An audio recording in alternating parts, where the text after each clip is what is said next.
I've been requested to talk about the habitual patterns and overcoming.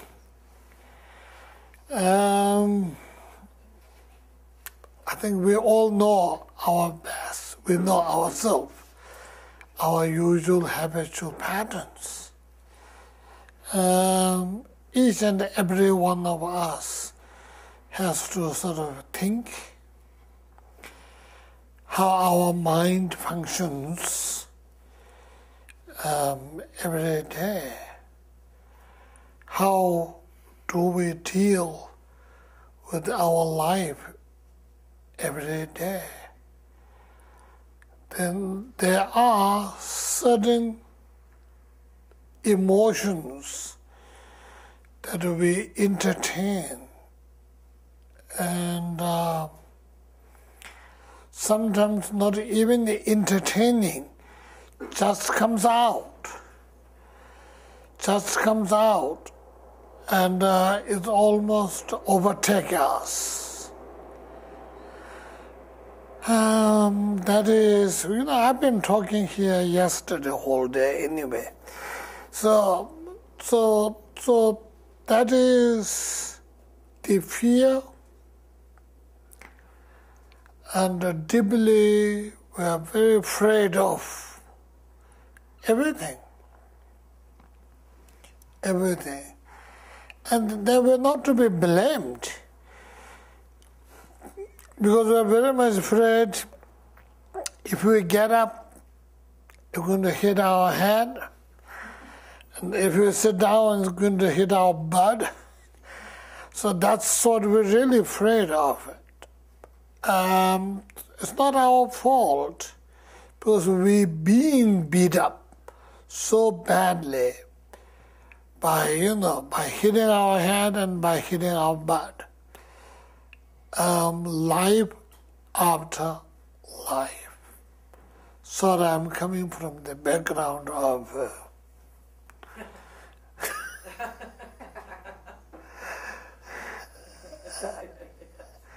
reincarnation. We've been talking this morning or something else anyway. So that's why. So it's been so many times, and we've been beat. That's why we're afraid. We don't know where the fear comes from. And so our life is dominated by fear. And so that's why it becomes so easy for us to get angry. It becomes so easy for develop hatred. I don't know whether we really have to develop, to occupy by hatred, as well as obsession. If we see something nice, somebody else have it, we must get it. I must get it because it's me. I must have it. Why should she have it? Why should he have it? I should get it because it's me. And all that sort of things become without any efforts we get in, automatically. Every good thing has to be me, and every bad thing has to be somebody else. Why me? We said that, right? We never say something good. We never say, why me? When we say something bad, we say, why me? All the time. So these are when you talk about habitual patterns, and these are the things, either you call it habitual patterns, or so all this anger, hatred, jealousy, we're addicted. Honestly, we're addicted. Like the people get addicted to the substance, and so we see, people, well, let's not go that beyond. Let's say people who get addicted to the cigarette. Actually, nowadays we see much less. And that's just a wonderful thing. One good thing is happening in America is the cigarette addiction's going down. That for sure. Otherwise, when I first got in the United States, it was mid-'80s, late '80s.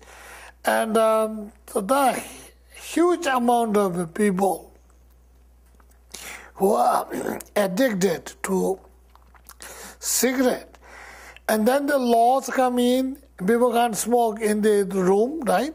And so you can see them in cold winter standing out there in middle, shaking and still smoking, right? Still smoking. So these are the addictions makes you. And if you sit in the nice warm room where the people is, you're not allowed to smoke because people are going to bother.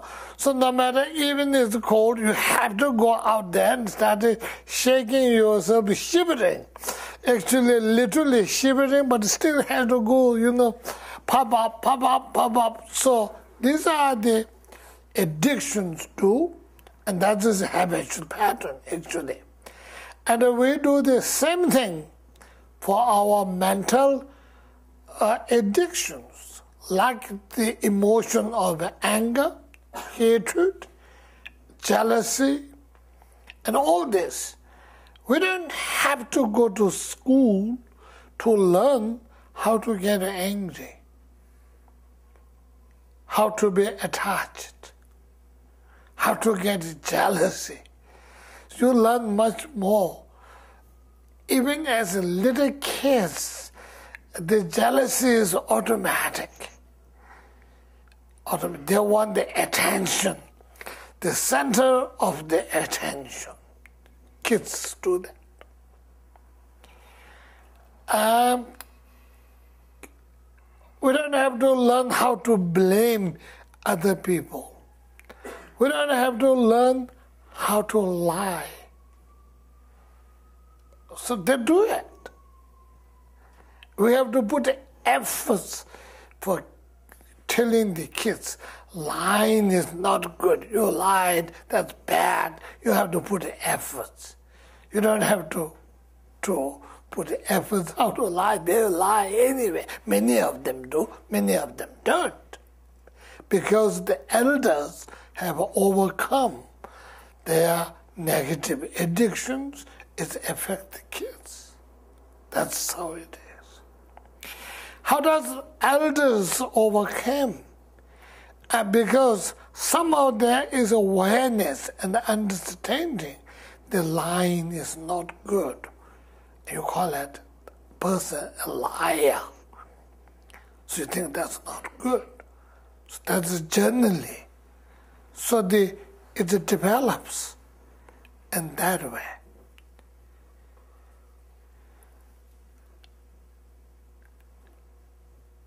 And how did that develop? Awareness among the society. The lying, I'm taking as lie as example. Lying is not good. And people do wear that. People have understanding. But if you have a group of people who lies all the time, among them, you don't have the awareness of lying is bad. When you don't have that awareness, these persons are not going to pick up the lie is not good. They're not going to pick up because they don't have that awareness. So, recognition, awareness is the first step. If you don't know how to acknowledge you're wrong, then you will never correct. In other words, denial. When you deny,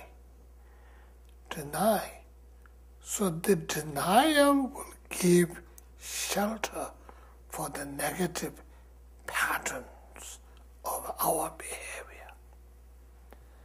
We don't want to deal with it. We don't want to talk about it.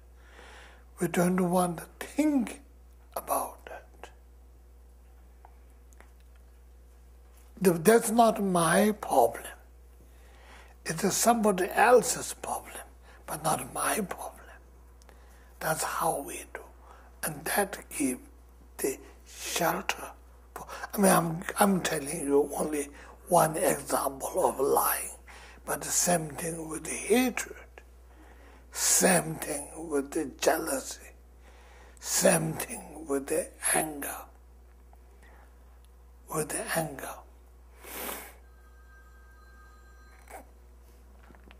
So what happens is,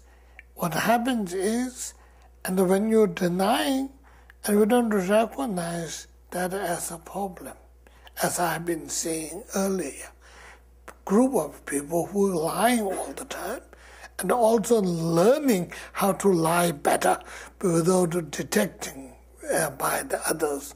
Maybe the politicians knows that. I don't know. but they do that, right? They do that. And they do that. I don't mean politicians lies, but those people who are lying, they do that all the time. They're very good at lying, and they will let you know the truth also very, very, very little by little, so that people don't get shocked or something. Amazing when you look at this unfortunate incident. What had happened in Japan is terrible. I mean, they cannot hide anything what happened with the tsunami. They cannot hide anything what happened with the earthquake, but they can hide what's happening with the what is the Fukushima, the nuclear thing.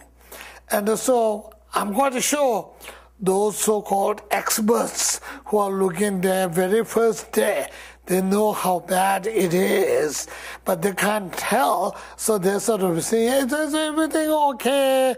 A little bit of accident here, and then it goes down a few weeks later, it goes down a few weeks later, and then suddenly it comes up, it is as worse as Chernobyl is, and the reactor 7, So I don't know whether it's a lie or not, but they don't sort of tell you straight away.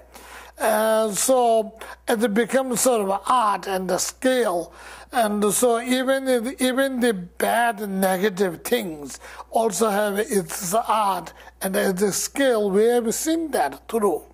We have seen that through with the President Clinton doing like this, remember?